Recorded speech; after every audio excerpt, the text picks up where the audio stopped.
Hello and welcome everyone to another StarCraft 2 England cast. This is the second game in the best of three from the Republic of Gamers Assembly Winter 2012, and it is between EGPuMa and Stephano.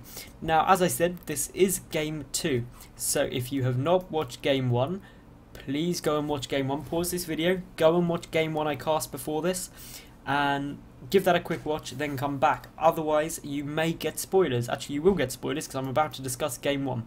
So, click pause, go watch it, and I'll see you in a minute. Okay, hopefully everyone who hasn't watched Game 1 has now left. So, Game 1, we had Puma do an amazing load of drops, some great harassment with Hellions, and just generally play incredibly well. Stephano just edged forward though, kept a few more expansions up, denied Puma's third for ages and the fourth for even longer, and eventually went on to win with 3-3 Ultralisks and Infestors and Broodlords. So a real death ball army. But this is Game 2, everything could change. Puma may be able to level up this series to take it to 1-1. It is a best of 3 of course, so if Stephano does win this game he will advance to the finals, and that would be, well, brilliant for Stephano. I mean, he's on an incredible winning streak at the moment. He's won so many things recently, it's crazy. Probably one of the best Zerg players in the world at the moment. Now, this barracks is going down. Now, this drone may actually manage to make it in, and if he does, that'd be a big win. It just actually talking about, and no, he will get in. So obviously, that's a big win for 2 minutes of the game. Getting a drone in to be able to scout the Terran player is huge, especially in cross-map positions. We'll see that refinery go down, so we'll probably be expecting Reactor Hellion, because that is the standard follow-up if you get a 1 refinery this early in the game, is you just make Reactor Hellions. That is what Terran players do, and that is what Terran players will apparently do for the rest of eternity. But nonetheless, this barracks is going to finish up, and actually going for a tech lab on it. So Puma is going to go for exactly the same build he went for in the first match, which was getting a Reaper out super fast and going to harass. In the first game though, that Reaper got completely shut down by Stephano. It didn't do any damage at all to anything, I don't think. I don't even think it had a kill. So Puma going for Einstein's definition of idiocy of doing the same thing again and expecting different results. Luckily for Puma though, he is a genius at this game, and he is in the semi-finals of ASUS Republic of Gamers Assembly, so maybe he will make this work. And I mean, it's all to play for. Obviously this is a best of 3, Stephano is 1 up, and if he wins this game he will go on to the final of this tournament, which obviously would be great for him. But Puma clearly wanting to represent evil geniuses in that final. Puma going down for this command center, so quite an early command center, just getting 1 Reaper out. Now going for that factory, and it'll be interesting to see what he does with his barracks now. If he goes for the reactor, exactly the same opening as he did last time.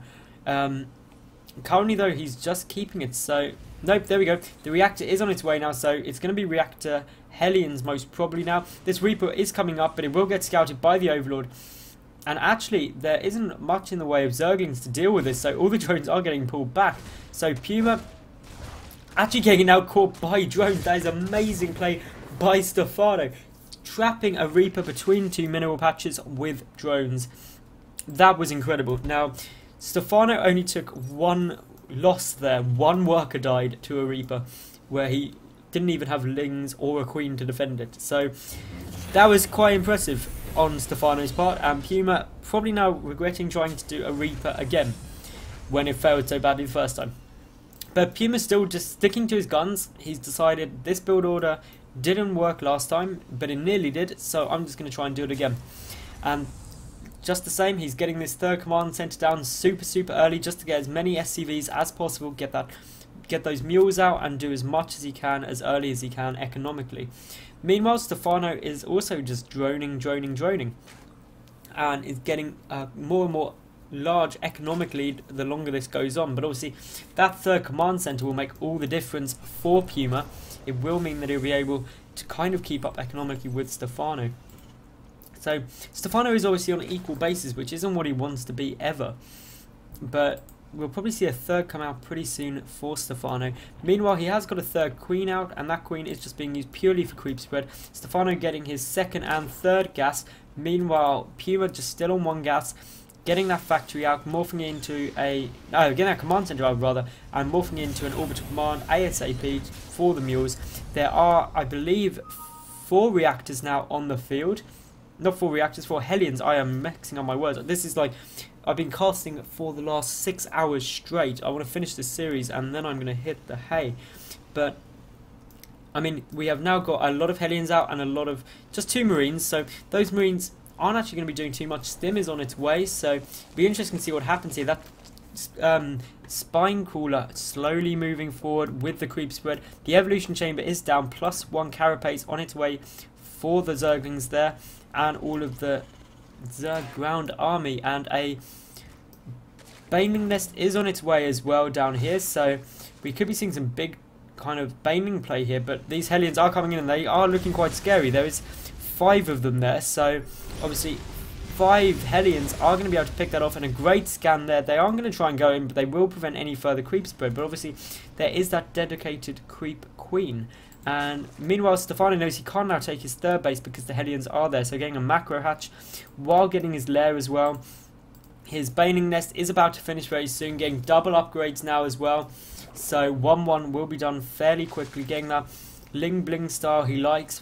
Heavily favouring upgrades as opposed to super fast tech. Now, again, PUMA just really hammering out those SCVs, the mules, everything, just going for that really fast kind of base build.